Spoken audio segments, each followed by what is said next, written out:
எப்போ உடம்பு முடியலைனாலும் இங்கே வந்து அம்மன் கையால் வச்சு இந்த கயிறு கட்டினா சரியாக போயிடும். அதே மாதிரி இந்த கோவிலுக்கு வந்து எந்த ஒரு துஷ்ட சக்தியாக நம்ம மேலே இருக்குது அப்படின்னாலும் இந்த கோவிலுக்குள்ளே வர முடியாது அப்படின்றது ஒரு ஐதீகம். யாருமே வந்து ஒரு துஷ்ட சக்தியோடு இந்த கோவிலுக்குள்ளே வர முடியாது. அது அந்த வாசல்லே வந்து மயங்கி விழுந்துருவாங்க. அந்த மாதிரி நிறைய கேள்விப்பட்டிருக்கேன்.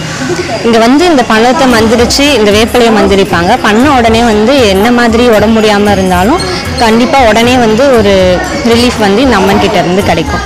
ஸோ எப்போல்லாம் உடம்பு முடியாத ஒரு மாதிரி ஃபீல் ஆகுதோ, மனசு கஷ்டமாக இருந்தாலும் உடம்பு முடியாமல் இருந்தாலும் உடனே வந்து இங்கே வந்து இந்த கயிறை கட்டிட்டு போனால் எங்களுக்கு ஒரு மன திருப்தி, மன அமைதி எல்லாமே கிடைக்கும். என்னோட நேம் ஸ்வாதி. நான் கோடம்பாக்கம்லேருந்து வரேன்.